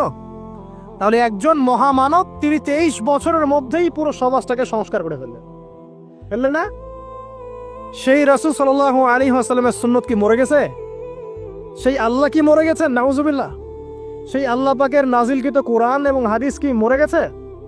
তাহলে সেই আল্লাহ যদি জীবিত থাকেন, সেই রাসূলের আদর্শ যদি জীবিত থাকে এবং সেই কোরআন যদি এখনো মুসলিমদের হাতে থাকে, তাহলে এখনকার বিশ্বের জাহিলিয়াত আমরা ফেস করতে পারবো না? পারবো না ইনশাল্লাহ? পারবেন ইনশাল্লাহ? কি করবেন তাহলে? মোটা দাগে কয়েকটা কথা বলে শেষ করে দিই। 1 নাম্বার প্রিয় ভাই, জ্ঞান অর্জন করেন, প্রচুর পড়াশোনা করেন। জ্ঞান অর্জনের ক্ষেত্রে সাম্প্রদায়িক হবেন না, এতটুকু নিব এতটুকু নিব না, এর থেকে নিব ওর থেকে নিব না, এমন হবেন না। জ্ঞান যেখানে পাচ্ছেন নিতে থাকেন, আল্লাহ পাক আপনাকে নূর দিবে ইনশাআল্লাহ। আল্লাহ যখন আপনাকে নূর বা আলো দিবে তার পক্ষ থেকে, আপনি এমন কিছু দেখবেন যা অন্যরা দেখতে পারছে না। আপনি খিজির হয়ে যাবেন ইনশাআল্লাহ আলাইহিস সালাম। যে মুসা আলাইহিস সালাম বুঝতে পারছেন না কেন নৌকা ফুটা করছে, কেন বাচ্চাকে হত্যা করছে, আর কেন দেয়াল নির্মাণ করছে, কিন্তু খিজির আলাইহিস সালাম বুঝতে পারছেন কেন এগুলো করতে হচ্ছে। 2 নাম্বার প্রিয় ভাই, আপনার হায়াতটাকে মূল্যায়ন করেন। আজকেই তওবা করে ফিরে আসেন, 5 ওয়াক্ত নামাজি হয়ে যান, সময় অপচয় বন্ধ করেন, যৌবনকালটাকে কাজে লাগান, সিরিয়াস হন, জীবনটার ব্যাপারে সিরিয়াস হন। জীবনটা কিন্তু হেলায় খেলার বিষয় না। একবার চলে গেলে, একবার মউত হয়ে গেলে কান্নাকাটি কোটি কোটি বছর করলে আল্লাহ পাক আর দ্বিতীয়বার পৃথিবীতে ফিরাই দিবে না, দিবে? তো কি কারণে আমরা আমাদের সময়টাকে হেলায় নষ্ট করছি? সুযোগ আছে কোনো সুযোগ নাই। যেই কাজের পরকালীন কোনো ফায়দা নাই সেই কাজে আমি নাই। সোজা কথা বুঝেন? যেই কাজে পরকালের কোনো ফায়দা নাই সেখানে আমি নাই, এরকম আকীদা রাখবেন। ইলম অর্জন করবেন কেন? পরকালের ফায়দা আছে তাই। নামাজ কেন পড়বেন? পরকালে ফায়দা আছে তাই। প্রেমের সম্পর্ক করব না কেন? পরকালে ফায়দা নাই তাই। এই মিউজিক শুনবো না কেন?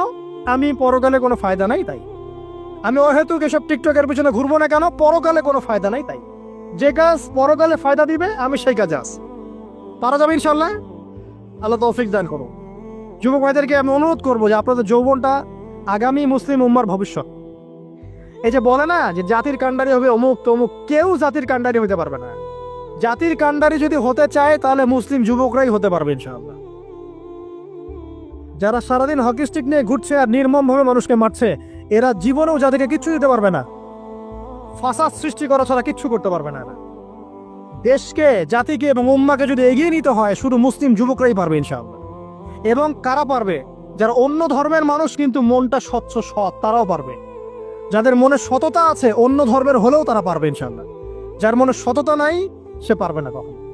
করাপ্টেড দুর্নীতিপূর্ণ মন নিয়ে কখনো দেশের খেদমত, জাতির খেদমত করা যায় না। বাংলাদেশের সবচেয়ে বড় সমস্যা দুর্নীতি।